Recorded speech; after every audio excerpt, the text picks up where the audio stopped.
잠시 기도하겠습니다. 살아계신 하나님, 오늘도 이 시간 예배를 허락하여 주시고 말씀을 허락하심을 감사드립니다. 오늘 말씀을 통해서 우리에게 정확하게 말씀하여 주시고 그 말씀 앞에 믿음으로 반응하고 깨닫게 하셔서 하나님 앞에 영광 돌리는 삶을 살아갈 수 있도록 인도하여 주시옵소서. 부족한 종의 입술을 통해서 하나님의 말씀이 선포되어질 때 하나님의 영이 충만하게 임하여서 하나님 그 하나님의 말씀만 마음껏 대언할 수 있도록 은혜 위에 은혜를 더하여 주시옵소서. 감사드리며 살아계신 예수 그리스도의 이름으로 기도합나이다. 아멘. 오늘은 부르시고 지키시고 증인 삼으시는 하나님이란 제목으로 하나님 말씀 받겠습니다. 부르시고 지키시고 증인 삼으시는 하나님이란 제목으로 하나님 말씀 받겠습니다. 사랑하는 여러분, 사람은 누구나 살아가면서 실패를 경험하죠. 열심히 살아도 뜻대로 되지 않을 때가 참으로 많이 있는 것 같습니다. 그리고 믿음으로 살려고 애써도 또 넘어지고 믿음으로 살다가도 금방 또 세상을 바라보고 이럴 때가 있습니다. 그래서 우리는 때때로 이런 생각을 하죠. 하나님께서도 혹시나 나에게 실망하시지는 않으실까, 이런 생각입니다. 기도를 쉬었던 시간도 있었고 또 은혜를 잊고 살았던 때도 있었고 그냥 피곤하니까 또 어려우니까 이렇게 생각할 때도 참으나 많이 있었던 것 같습니다. 하나님보다 그래서 더 크게 현실을 바라봤던 순간도 있었죠. 그럴 때면 하나님께 나아가는 발걸음마저 무거워질 때가 있습니다. 그래서 어떤 분들은 교회에 한 번, 두 번 빠지고 나면 교회 나오기가 불편하고 또 괜히 송구스럽고 무거워지고 그래서 교회를 안 나오시는 분들도 계시죠. 그런데 오늘 이사야서 43장은 그런 사람들에게 들려주시는 하나님의 음성인 줄 믿습니다. 앞장은 이사야서 42장 마지막을 보면 하나님께서는 이스라엘을 향해 안타까워하시는 모습이 나옵니다. 눈이 있어도 보지 못하고 귀가 있어도 듣지 못하는 백성이다 라고 말씀합니다. 아무리 하나님께서 말씀하셔도 듣지 않고 아무리 보여주려고 해도 보려고 하지 않는 그들이었다는 겁니다. 결국 그들의 죄로 인해서 바벨론의 포로라는 심판을 받게 됩니다. 우리 같으면 여기서 관계를 끝낼지도 모르겠습니다. 만약에 우리가 하나님이라고 생각하고 다른 사람이 백성이라고 생각하면 그래 이제는 네 마음대로 살아라. 더 이상 할 말 없어. 그러면서 그냥 놔두기도 합니다. 그런데 하나님은 그렇지 않으십니다. 이사야 43장은 히브리어 성경에서 그러나라는 단어로 시작합니다. 이 한 단어가 오늘 말씀의 분위기를 완전히 바꿔놓습니다. 백성은 실패했지만 백성은 하나님을 떠났지만 하나님은 그 백성을 떠나지 않으셨습니다. 신실하지 못했던 백성이었지만 하나님은 여전히 신실하셔서 끝까지 그들을 붙들고 계셨다는 거죠. 사랑하는 여러분, 이것이 복음입니다. 성경은 언제나 인간의 실패보다 하나님의 은혜를요 더 크게 보여줍니다. 그래서 오늘 본문은 죄를 지적하는 말씀 이전에 포기하지 않으시는 하나님의 사랑을 들려주는 말씀입니다. 오늘 말씀을 통해서 하나님께서 우리에게 어떤 분이신지 함께 살펴보기를 원합니다. 오늘 본문 1절 말씀 보시겠습니다. 같이 한번 읽어보겠습니다. 1절입니다. 시작. 야곱아 너를 창조하신 여호와께서 지금 말씀하시느니라. 이스라엘아 너를 지으신 이가 말씀하시느니라. 너는 두려워하지 말라. 내가 너를 구속하였고 내가 너를 지명하여 불렀나니 너는 내 것이라. 아멘. 하나님께서는 자기 백성을 부르실 때에 야곱아, 이스라엘아 라고 부르십니다. 참 의미 있는 호칭입니다. 야곱이란 이름은 우리에게 잘 알려져 있죠. 잘 알다시피 발꿈치를 잡은 자라는 뜻입니다. 다른 사람을 넘어뜨리고 빼앗으려고 했던 그의 옛 모습을 담고 있는 겁니다. 마치 사기꾼처럼 살아가는 그의 모습도 있죠. 반면 이스라엘은 하나님께서 야곱에게 새롭게 주신 이름이었습니다. 하나님의 은혜로 변화된 사람이라는 의미가 담겨 있습니다. 왜 하나님은요 이 두 이름을 함께 부르시는 걸까요? 함께. 하나님은요 왜 그러냐면 과거의 우리도 아시고 현재의 우리도 아신다는 겁니다. 우리의 실패도 아시고요 우리의 연약함도 아십니다. 그런데 하나님은 은혜 가운데 새로운 이름으로 우리를 바라보신다는 겁니다. 우리의 과거만 보시는 것이 아니라 하나님 안에서 변화될 미래까지 함께 보시는 거죠. 그래서 하나님께서는 가장 먼저 이렇게 말씀하시는 겁니다. 두려워하지 말라라고 말입니다. 왜 두려워하지 말아야 할까요? 본문은 두 가지 이유를 말씀합니다. 그게 뭐냐면 첫 번째로 내가 너를 구속하였다라는 겁니다. 하나님은 구속하셨기 때문입니다. 구속이라는 말은 단순히 도와준다는 어떤 그런 의미가 아니라요, 잃어버린 것을 대신 찾아주고 노예를 값을 치르면서 자유롭게 하는 것, 그리고 가문이 끊어질 위기에 있는 사람을 다시 일으켜 세우는 것을 말합니다. 구약에서 가장 아름답게 이 구속을 보여주는 책이 바로 룻기입니다. 헤세드라고도 하죠. 보아스가 룻과 나오미를 위해 구속자의 역할을 했던 것처럼 하나님께서도 친히 이스라엘의 구속자가 되어 주시겠다고 말씀하신 겁니다. 사람은 아무리 능력이 있어도 우리를 끝까지 책임질 수가 없습니다. 그러나 하나님은 어떻죠? 영원하신 분이십니다. 창조주 하나님께서 우리의 구속자가 되어 주십니다. 신약의 우리는 그래서 예수 그리스도의 십자가를 통해서 이 구속의 은혜를 받은 것입니다. 죄와 사망의 권세에서 자유를 얻은 것은 우리의 능력이 아니라 하나님의 은혜인 것입니다. 그래서 하나님은 이어서 또 하나의 이유를 말씀하십니다. 내가 너를 지명하여 불렀나니라고 말입니다. 이름을 부르셨다는 것은 단순히 우리의 이름, 우리의 그냥 이름을 알고 있다는 것으로, 그런 것으로 끝나는 것이 아닙니다. 그 뭐냐면 우리의 모든 내면까지도 아시고 끝까지 책임져 주시겠다는 겁니다. 세상은 조건을 보고 사람을 선택합니다. 그죠? 그러나 하나님은요, 사랑으로 우리를 부르셨습니다. 그리고 마지막에 가장 큰 은혜의 말씀하십니다. 뭐라고 하시냐면 너는 내 것이다 라고 말입니다. 사랑하는 여러분, 이 한마디보다 더 큰 위로가 있을까요? 세상은 우리의 성공과 실패로 가치를 판단합니다. 하지만 하나님은 우리의 존재를 먼저 받아주시는 겁니다. 너는 내 것이다. 우리가 하나님의 것이기 때문에 하나님께서 끝까지 책임져 주시는 겁니다. 여러분, 이 사실을 기억하시기 바랍니다. 그리고 하나님은 자기 백성을 어떻게 지키실 것인지를 더욱 구체적으로 말씀하십니다. 2절 말씀 보시겠습니다. 2절 말씀도 같이 읽겠습니다. 시작. 내가 물 가운데로 지날 때에 내가 너와 함께 할 것이라. 강을 건널 때에 물이 너를 침몰하지 못할 것이며 내가 불 가운데로 지날 때에 타지도 아니할 것이요 불꽃이 너를 사르지도 못하리니. 아멘. 이 말씀을 들으면 이스라엘 백성들은 자연스럽게 두 가지 사건을 떠올리게 됩니다.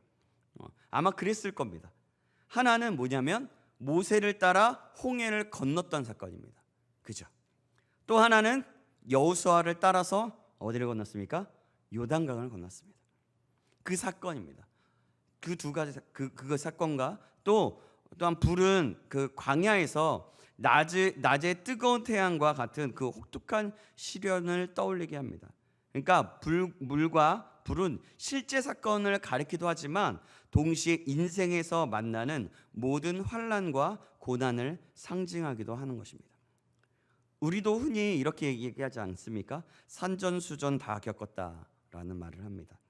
살다 보면 높은 산처럼 넘기 어려운 문제가 있고 거센 강물처럼 감당하기 어려운 시련도 있습니다.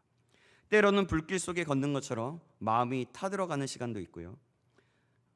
그런데 하나님께서 주목하시라고 하시는 것은 물도 아니고 불도 아닙니다. 하나님께서 이렇게 말씀하시는 겁니다. 내가 너와 함께 할 것이다 라는 겁니다. 여기서 하나님은 물이 없을 것이다 라고 말씀하지 않으십니다. 불이 없을 것이다 라고도 말하지 않습니다. 오히려 물을 지나고 불을 지나게 될 것이라고 말씀하는 겁니다. 신앙생활을 한다고 해서 어려움이 없어지는 것은 아닙니다. 믿음이 있다고 눈물이 없는 것도 아닙니다. 그러나 믿는 사람에게는 세상 사람이 알지 못하는 한 가지 약속이 있는 겁니다. 그게 뭐냐면 내가 너와 함께 한다는 겁니다. 하나님께서 함께 하신다는 겁니다. 이것이 우리가 믿는 성도의 가장 큰 축복인 것입니다. 생각해 보면 우리도 지나온 삶을 돌아볼 때 그런 시간이 있었습니다. 그때는 정말 견딜 수 없을 것 같았는데 어떻게 그 시간을 지나왔는지 모르겠다라고 말합니다. 그런데 돌아보면 또 이렇게 고백하죠. 아, 이 모든 것 하나님이 나와 함께 하셨기에 가능했구나라고 말입니다. 내 힘으로 버틴 것이 아니라 하나님께서 붙들어 주셨기에 여기까지 올 수 있었던 것입니다. 그래서 오늘의 믿음은 과거의 은혜를 기억하는 데서 더욱 견고해지는 것입니다. 이어 하나님은 왜 그렇게까지 우리를 지키시는지를 말씀합니다. 오늘 본문 3절은 제가 읽고 4절은 여러분이 읽어주시겠습니다. 대저 나는 여호와 내 하나님이요 이스라엘의 거룩한 이요 내 구원자임이라. 내가 애굽을 너의 속량물로 구스와 스바를 너를 대신하여 주었노라. 내가 내 눈에 보배롭고 존귀하며 내가 너를 사랑하였은즉 내가 내 대신 사람들을 내어주며 백성들이 내 생명을 대신하리니. 아멘. 하나님은 애굽과 구스와 스바를 언급하시면서 이스라엘을 얼마나 귀하게 여기셨는지를 말씀합니다. 당시 애굽은 굉장히 강대한 나라였죠. 그런데 하나님은 그 어떤 강대국보다도 자기 백성을 더 소중하게 여기셨습니다. 왜 그렇습니까? 바로 그들을 사랑하셨기 때문입니다. 하나님의 사랑 때문입니다. 4절은 이사야 전체에서도 가장 따뜻한 말씀 가운데 하나라고 볼 수 있겠습니다. 자, 4절 말씀 보면 앞부분에 이렇게 말씀합니다. 내가 내 눈에 보배롭고 존귀하며 내가 너를 사랑하였은즉 이라고 말씀합니다. 사랑하는 여러분, 이 말씀을 오늘 우리 자신에게도 하나님은 우리 자신에게도 믿음으로 선포하면서 들려주십시오. 세상은 우리의 가치를 성과로 평가합니다. 잘하면 인정하고요. 또 실패하면 외면하면서 저렇게 그냥 돌려버립니다. 그러나 하나님은 우리를 향해 먼저 말씀하시는 겁니다. 너는 내 눈에 보배롭다. 너는 존귀하다. 내가 너를 사랑한다 라고 말씀하시는 겁니다. 사랑하는 여러분, 이것이 하나님의 시선이고 우리를 향한 하나님의 마음입니다. 우리는 종종 우리 자신의 실패 때문에 스스로 작게 여기지만 하나님은 십자가의 사랑으로 우리를 바라보십니다. 그러므로 우리의 가치는요, 세상의 평가의 기준이 아닙니다. 하나님의 사랑에서 결정되어지는 것입니다. 그래서 우리의 가치와 우리의 자존감은 바로 하나님의 사랑인 겁니다. 그래서 하나님은 마지막으로 다시 한번 약속하십니다. 5절 상반절에 보니까 두려워하지 말라. 내가 너와 함께하여 라고 말합니다. 오늘 본문에서 하나님은 반복해서 두려워하지 말라라고 말씀하십니다. 왜냐하면 하나님을 바라보면 두려움보다 믿음이 커지게 되고 상황만 바라보면 믿음보다 두려움이 커지기 때문입니다. 사랑하는 여러분, 혹시 지금 물과 불과 같은 그런 시간을 지나고 계십니까? 앞이 보이지 않는 문제 앞에 서 계십니까? 오늘 하나님께서 그런 우리에게 말씀하십니다. 두려워하지 말라. 내가 너를 불렀다. 내가 너를 구속하였고 너는 내 것이다. 그리고 내가 너와 함께한다 라고 말입니다. 이 약속을 붙드는 사람은 흔들릴 수는 있어도 무너지지는 않습니다. 하나님께서 끝까지 붙드시기 때문입니다. 이 하나님의 약속을 붙들고 살아가는 저와 여러분 되시길 간절히 소망합니다. 하나님께서 그래서 1절에서 7절에서 자기 백성을 향해 놀란 약속을 하셨죠. 방금 제가 좀 얘기했던 내용인데요. 뭐라고 하셨죠? 내가 너를 구속하였다. 그리고 너는 내 것이다. 그리고 내가 너와 함께하겠다. 그런데 하나님께서는 그 은혜를 누리는 것으로 끝내지 않습니다. 하나님께서 우리를 부르신 목적이 있다는 것입니다. 그것은 바로 하나님의 증인으로 살아가게 하시는 것입니다. 8절부터 분위기가 조금 달라지는데요. 하나님께서 마치 온 세상을 법정으로 불러 모으는 것 같습니다. 자, 8절과 9절 말씀, 제가 8절, 여러분이 9절 읽어주시겠습니다. 제가 읽겠습니다. 먼저, 눈이 있어도 보지 못하고 귀가 있어도 듣지 못하는 백성을 이끌어내라.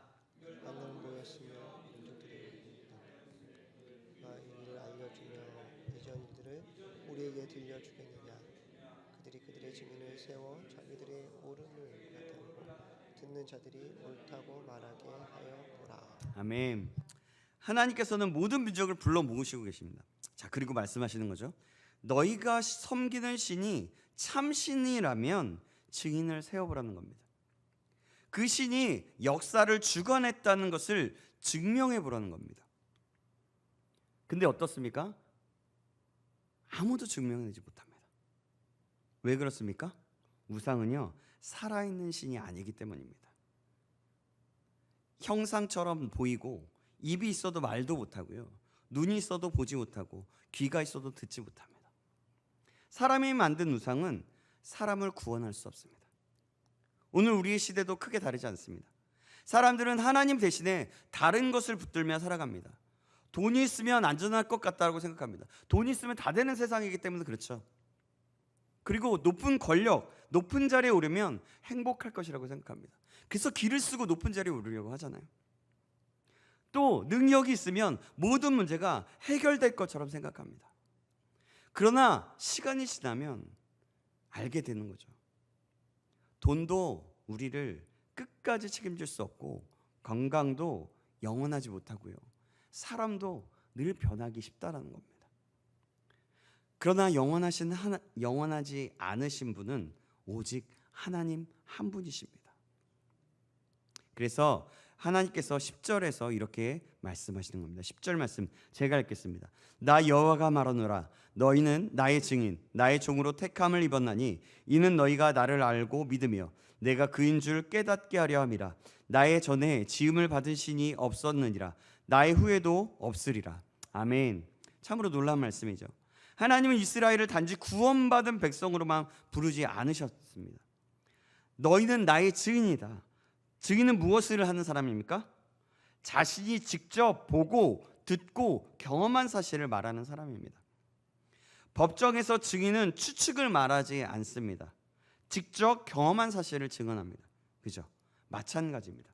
하나님께서는 우리에게 거창한 것을 요구하지 않으십니다. 내가 나를 어떻게 만났는지, 내가 너의 삶에 어떻게 역사하였는지, 내가 너를 어떻게 붙들어 주었는지 그것을 전하라는 겁니다. 생각해보면 우리에게도 하나님께서 베풀어 주신 은혜가 참 많습니다. 그렇지 않습니까? 기도하다가 길이 열렸던 경험이 있었고요, 응답으로 하나님께 영광을 돌렸습니다. 그죠? 낙심되었을 때 말씀을 통해서 위로받았던, 새 힘을 얻었던 순간이 있습니다. 질병 가운데서 회복을 경험했던 분도 계실 것이고, 경제적 어려움 속에서도 하나님께서 다시 채워주셨음을 고백하는 분들도 계실 것입니다. 누군가는 그것이 우연이었다라고 말할지 모르지만 우리는 압니다. 그 모든 순간에 하나님께서 함께 하셨다는 것을 말입니다. 그래서 가장 힘 있는 전도는 화려한 말이 아니라 삶의 간증이라고 볼 수 있겠습니다. 내가 만난 하나님, 내가 만난 예수 그리스도를 전하는 겁니다. 내가 경험한 하나님의 은혜를 전하는 겁니다. 그것이 증인의 삶입니다. 그런데 여기서 우리가 꼭 기억해야 할 것이 있습니다.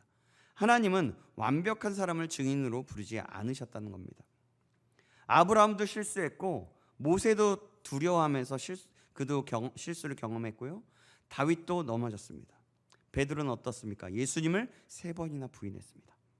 그런데 하나님은 그들을 버리지 않으셨습니다. 오히려 다시 일으켜 세워 증인으로 사용하셨습니다.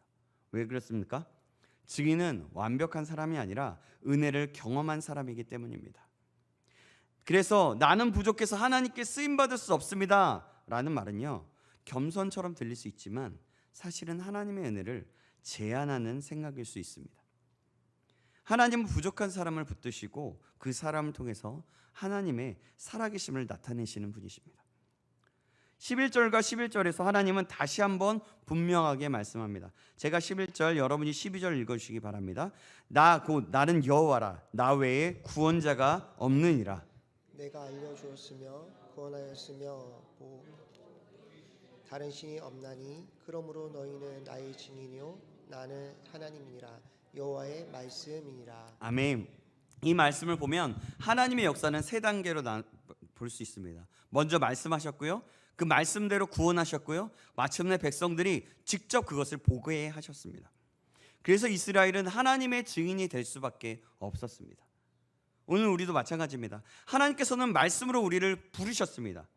그리고 예수 그리스도의 십자가로 우리를 구원하셨습니다. 오늘도 삶 속에서 하나님의 그 신실하심을 경험하게 하시고 나타내 보이시고 계십니다.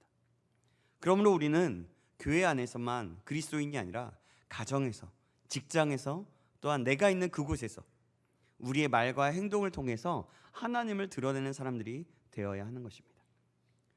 누군가 우리의 삶을 보며 저 사람은 정말 하나님을 믿는 사람이구나, 하나님이 살아계신다는 것이 저 사람의 삶을 해서 보인다, 저 사람은 역시 다르구나, 이렇게 말할 수 있다면 그것이 바로 하나님께서 기뻐하시는 증인의 삶 아니겠습니까?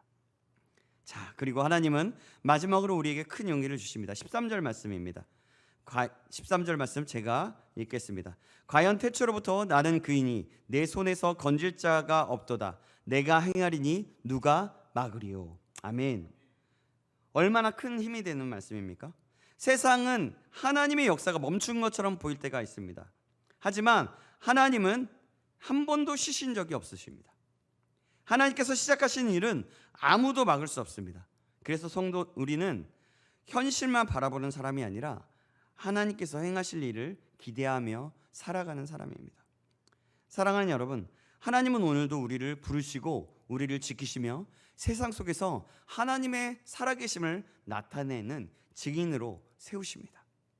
이것을 알고 믿고 기억한다면 우리는 우리의 삶 속에서도 우리의 삶으로 하나님을 증거하는 믿음의 사람이 될 수 있는 것입니다. 그리고 그런 사람이 저와 여러분이 그런 사람이 되어야 될 줄 믿습니다. 사랑하는 여러분, 하나님께서는 우리를 부르셨고 우리를 지키셨으며 또 우리를 하나님의 증인으로 세우셨습니다. 그렇다면 하나님께서 우리의 증인으로 세우신 이유는 무엇일까요? 그것은 하나님께서 지금도 살아계시며 지금도 일하시고 계시는 분이심을 세상에 보여주기 위함입니다. 자, 14절 말씀 하나님은 다시 자신을 소개하시는데요. 14절 말씀 보시겠습니다. 같이 읽겠습니다. 시작. 너희의 구속자여 이스라엘의 거룩하니 여호와가 말하노라.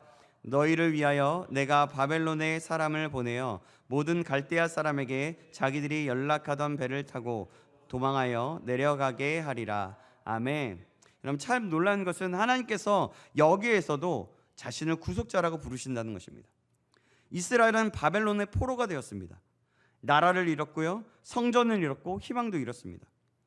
사람들의 눈에는요 모든 것이 끝난 것처럼 보였습니다. 그러나 하나님은 끝이라고 말씀하지 않으셨습니다.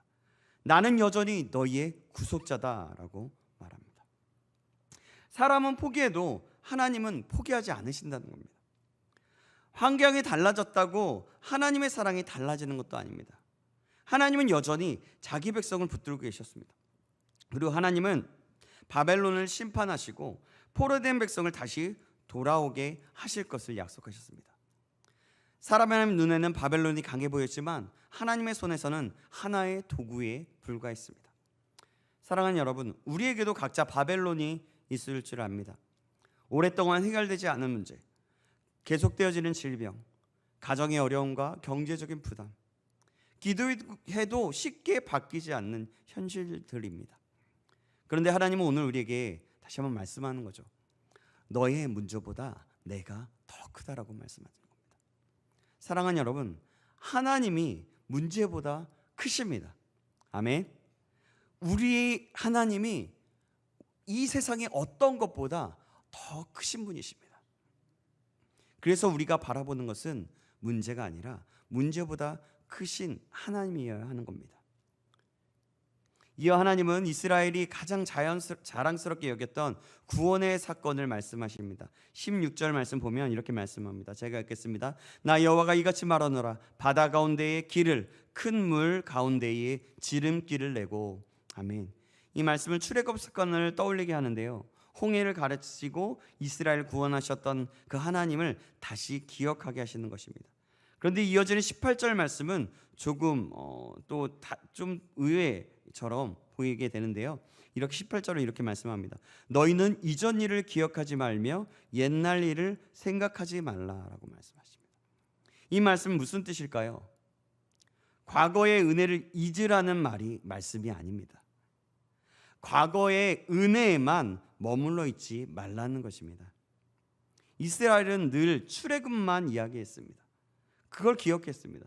홍해를 가르신 하나님, 광야에서 만나를 내리신 하나님, 물론 너무나 중요하고 너무나 감사한 일입니다. 그런데 하나님은요, 더 나아가서 말씀하시는 것입니다. 나는 과거에만 역사했던 하나님이 아니다. 나는 오늘도 새 일을 행하는 하나님이다 라고 말하는 것입니다. 그래서 이어지는 19절은 이사야서 전체에서도 가장 유명한 말씀 가운데 하나 있는데요. 19절 말씀 우리 같이 한번 읽어보겠습니다. 19절입니다. 시작. 보라, 내가 새 일을 행하리니 이제 나타낼 것이라. 너희가 그것을 알지 못하겠느냐? 반드시 내가 광야의 길을 사막의 강을 내리니. 아멘. 여러분, 얼마나 놀라운 말씀입니까? 광야에는 길이 없습니다. 사막에는 강이 없죠. 그래서 사막이라고 부릅니다. 그런데 하나님은 길이 없는 곳에 길을 만드시고 물이 없는 곳에 강을 흐르게 하신다고 말씀하십니다. 이것이 하나님께서 일하시는 방식입니다. 사람은 가능성을 보고 시작합니다. 그렇지만 하나님은 불가능한 곳에서 가능을 새롭게 만드시는 분이십니다. 그래서 믿음은 이미 있는 길을 따라가는 것이 아니라 하나님께서 만드실 길을 신뢰하는 것입니다. 생각해 보면 우리의 인생도 그랬습니다. 여기서는 길이 없을 것 같았던 때가 있고요. 이 문제면 정말 너무나 커다란 문제이기 때문에 이 문제면 이제 나 끝나겠다라는 생각도 했던 그런 순간이 있을 수도 있겠습니다. 그런데 하나님께서는 전혀 예상하지 못한 방법으로 길을 열어주셨습니다. 사람을 보내시기도 하셨고 환경을 바꾸시기도 하셨고 우리의 생각을 바꾸셔서 새로운 길을 걷게 하시기도 하셨습니다. 우리의 삶 가운데 말이죠. 그래서 성도는 과거의 간증만 붙드는 사람이 아니라 오늘 하나님께서 행하실 새 일을 기대하는 사람인 것입니다. 사랑하는 여러분, 혹시 지금 광야 가운데 서 있는 것처럼 느껴지십니까? 앞으로 어떻게 될지 보이지 않으시는 분 계십니까? 오늘 하나님께서 말씀하십니다. 보라, 내가 새 일을 행하리라. 아멘. 하나님은 지금도 일하시는 하나님이십니다. 그런데 이렇게 놀라운 구원의 약속을 들은 이스라엘의 모습을 보면 안타까운 현실이 나타납니다. 22절 말씀입니다. 제가 읽겠습니다. 그러나 야곱아, 너는 나를 부르지 아니하였고 이스라엘아, 너는 나를 괴롭게 여겼으며. 아멘. 여기서 다시 그러나라는 단어가 등장합니다. 앞에서는 하나님의 은혜를 시작하는 그러나였습니다. 너희는 실패했지만 그러나 내가 너희를 사랑한다라는 것이었습니다. 그런데 이번에는 백성의 모습을 보여주는 그러나입니다. 내가 그렇게 사랑했는데 그러나 너희는 나를 찾지 않았다. 참 마음 아픈 말씀입니다. 하나님께서는 그들을 부르셨습니다. 그리고 구속하셨습니다. 물과 불 가운데서 지켜주셨습니다. 그리고 증인으로 세우셨습니다. 새로운 구원의 역사까지 약속하셨습니다. 그런데 정작 백성들은 하나님을 가까이하지 않는 겁니다. 23절, 24절을 보면 하나님께서 이렇게 말씀하십니다. 제가 23절, 여러분 24절 이번에 그렇게 또 읽어주시겠습니다. 내 번제의 양을 내게로 가져오지 아니하였고 내 제물로 나를 공경하지 아니하였느니라. 나는 제물로 말미암아 너를 수고롭게 하지 아니하였고 유향으로 말미암아 너를 괴롭게 하지 아니하였거늘. 너는 나를 위하여 돈으로 향품을 사지 아니하며 희생의 기름으로 나를 흡족하게 하지 아니하고 내 짐으로 나를 수고롭게 하며 내 죄악으로 나를 괴롭게 하였느니라. 아멘. 아멘. 이 말씀은 하나님께서 제물을 더 많이 원하셨다는 뜻이 아닙니다. 본문을 자세히 보면 하나님은 오히려 내가 너를 제물 때문에 괴롭게 하지 않았다라고 말씀합니다. 그렇다면 하나님께서 안타까워하시는 것은 무엇일까요? 바로 이겁니다. 예배 형식은 있었지만 하나님을 향한 마음이 식어버렸던 겁니다. 입술에서 찬양은 했지만 그럴 줄 모르지만 삶의 순종은 없었습니다. 제사는 드렸지만 하나님을 사랑하는 마음은 점점 멀어갔던 것입니다. 사랑하는 여러분, 오늘 우리의 신앙도 돌아봐야 합니다. 혹시 우리는 하나님을 사랑해서 예배하는 것보다 습관적으로 예배하고 있지는 않은지 말입니다. 그리고 기도는 하지만 하나님과 대화한다는 그런 마음보다 의무처럼 하고 있지는 않은지, 그리고 봉사하고 사역을 하지만 기쁨보다 그냥 책임감, 의무감으로 남아있지는 않은지 말입니다. 사랑하는 여러분, 하나님께서는 우리의 형식보다 마음을 원하십니다. 우리의 중심을 원하신다는 겁니다. 이 사실을 기억해야 합니다. 그런데 오늘 말씀은 다시 여기서 끝나지 않습니다. 만약 여기서 끝났다면 큰 부담감만 안 줄 수 있는 말씀일 수도 있겠습니다. 하지만 하나님의 은혜는 우리의 실패보다 더 훨씬 크다는 것을 보여줍니다. 자, 25절 말씀 보겠습니다. 25절 말씀, 이 말씀 제가 읽겠습니다. 나는 나를 위하여 내 허물을 도말하는 자니 내 죄를 기억하지 아니하리라. 아멘. 하나님은 내가 회개를 잘했으니까 용서하겠다고 말씀하시는 것이 아닙니다. 내가 자격이 있으니까 용서하겠다라고도 말하지 않는 겁니다. 하나님은 하나님 자신을 위하여, 즉 하나님의 신실함 때문에, 하나님의 변함없는 사랑 때문에 그들의 죄를 지워주시겠다고 말씀하시는 겁니다. 오늘 우리에게도 마찬가지죠. 도말한다는 말은 흔적까지 깨끗이 지워버린다는 뜻입니다. 사람은 여러분, 사람은요 용서를 해도 그 용서한 내용 기억하지 않습니까? 한번 상처받은 일은 쉽게 잊지 못합니다. 하지만 하나님은 다르죠. 내가 내 죄를 기억하지 아니하리라 라고 말씀하는 겁니다. 얼마나 놀라운 은혜입니까?